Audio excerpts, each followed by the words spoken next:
So here is the Atari 2600 Junior. Yeah, so well, I don't know when this one was released. I think it was like 1982, but the original Atari 2600 was released in 1977, and it wasn't the first. Some people think it's the first game console, which that's a dead no. It's the Magnavox Odyssey, which is the first one. But the Magnavox Odyssey is not the first game console with programmable cartridges. No, that's the Fairchild Channel F that is. But this is the one that really made it popular. This is probably really a pioneer in gaming. This is what made gaming what it is. I mean, it created gaming and it destroyed it at the same time. But yeah. So you see the front of it. You see this rainbow effect. It's kind of like the 5200 and the 7800 all had. Trying to get for that like 80s look. And you see it says 2600. This is the second time it said 2600 on the air, because usually it would say VCS, video computer system. But I think it was the the Vader model, which is the all black one, that put 2600 on it first. But usually it would just say VCS. So anyways, let's focus this. See the on and off switch right here. The black and white, like, see its color, and then you can switch it to black and white. Sometimes you would just use this as a pause button, but a lot of times it's just switch to black and white. That's the cartridge slot, which I'll get to in a minute.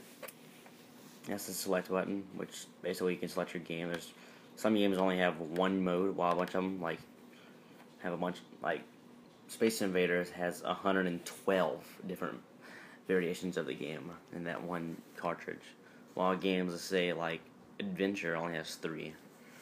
Select, or no, that's reset. So like that's how you start the game, because on the control right here, you don't see a start button anywhere on there, do you? It's just a button and a joystick. So yeah, that's what it was really used for, because this thing was simple. And then you also have some like little switches and everything back here. You see, that's the RF, which I don't use the box like a lot of people do.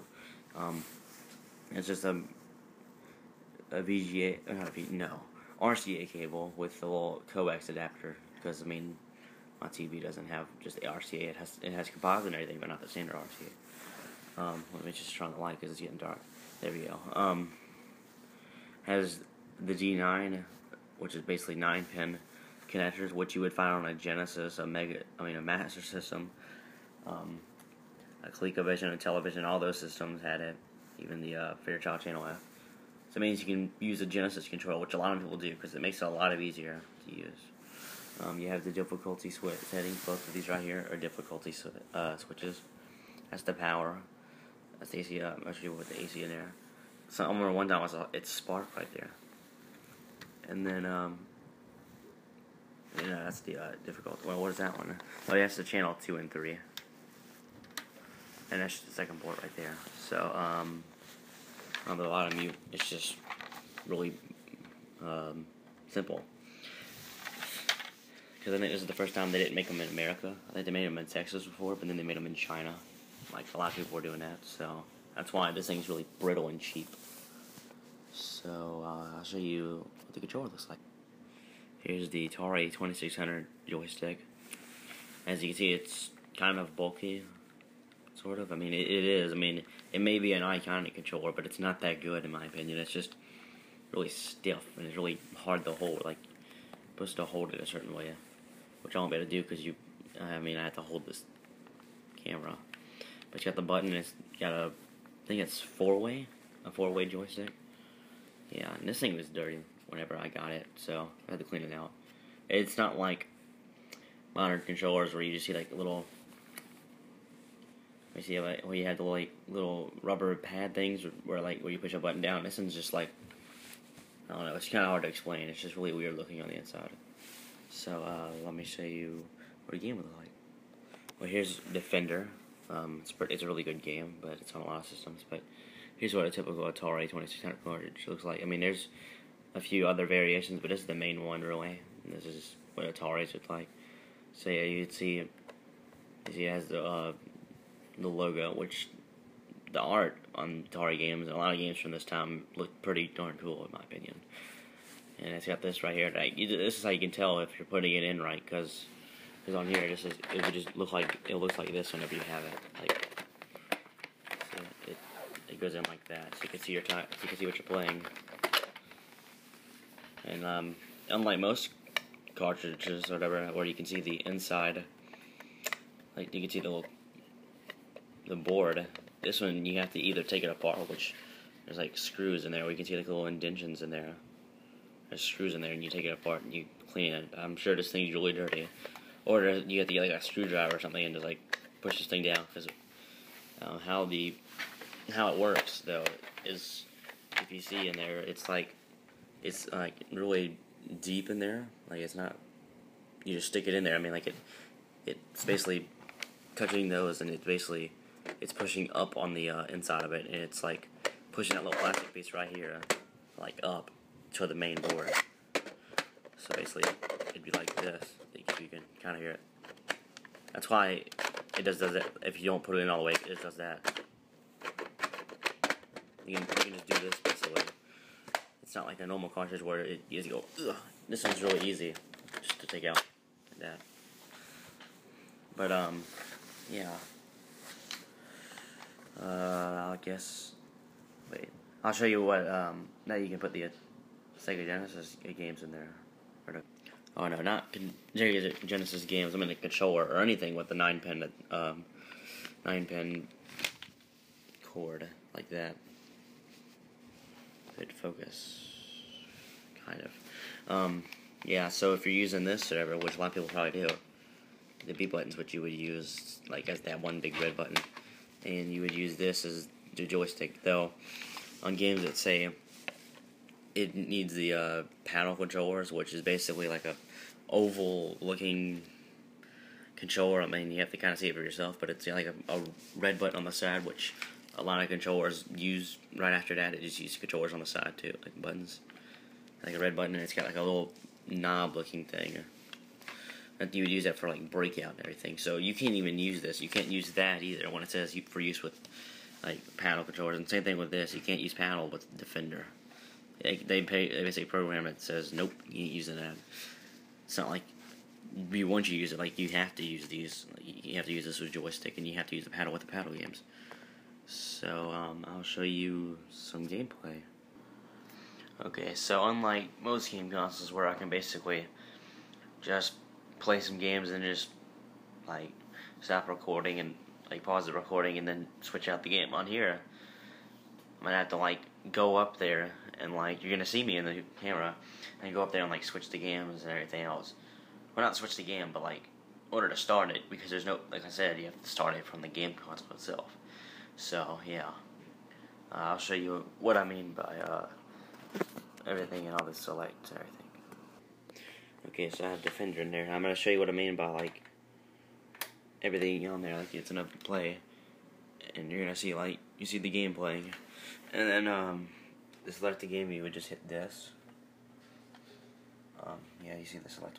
Okay, sorry, that just so you can see it.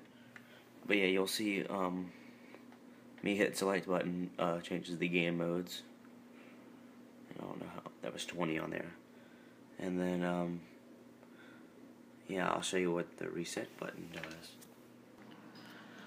Okay, so I'll have to okay, hitting the reset button will yeah, that's me on camera.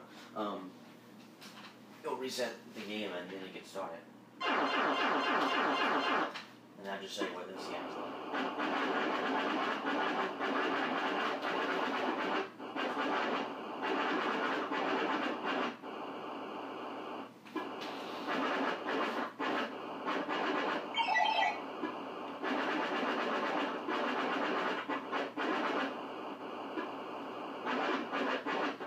yeah, so turning off the game, it'll make this really loud staticky noise. Watch this.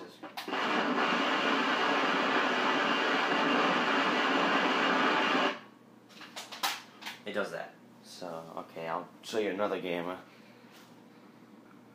Okay, the next game I'll show you is Berserk.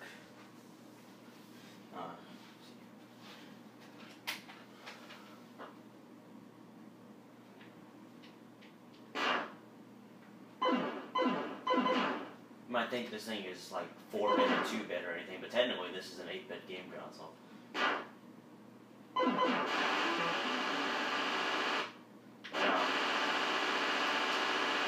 Yeah, I suck at Berserk. By no means a pro at Berserk. Yeah, it's just the NES basically popularized the 8-bit, and then the Sega Genesis is basically the one that made the bit war pretty much happen. Because before it was just 8-bit CPU, so this thing is, I mean, it's just really simple, so, yeah.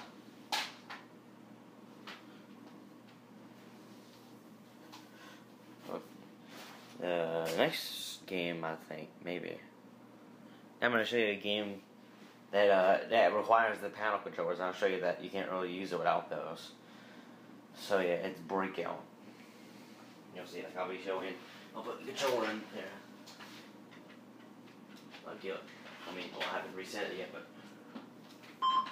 so look, hitting the D-pad and look, nothing happens. You have to have the panel controller. I'm sure, I don't think anything else happens, like even hitting the button doesn't work. So it basically just completely ignores the controller.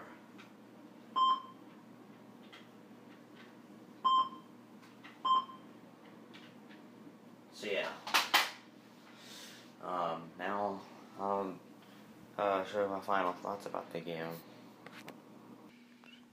Now, should you get the Atari 2600 or any of the models?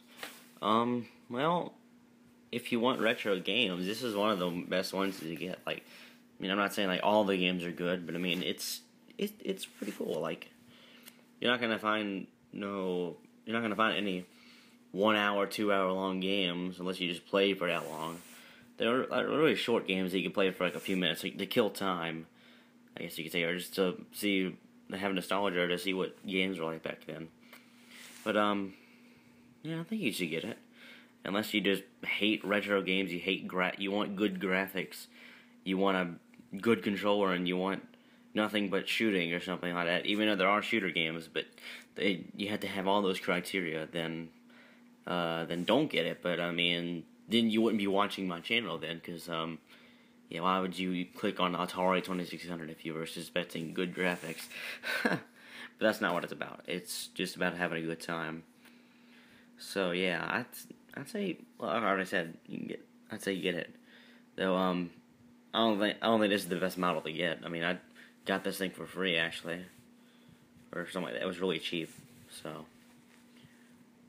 but the games are pretty cheap too. Like, it's not like the NES, even though the NES is much more common than this thing, and the games are way more common too. It's because NES is just more people want it. Not as many people want this thing, so it's cheaper. The games are like $4 compared to the NES is like $20. So yeah. So I mean, I don't know if I should do a star rating or anything like that. Like, give it a 5 out of like an 8 out of 10 or anything. But I mean, it's a pretty good system. Definitely worth checking out. So yeah. Anyways, don't forget to rate, comment, or subscribe, or but yeah, this is Caleb. Not Caleb. Sorry, that's my name. Hey, by the way, Sonic Boon 56 signing out.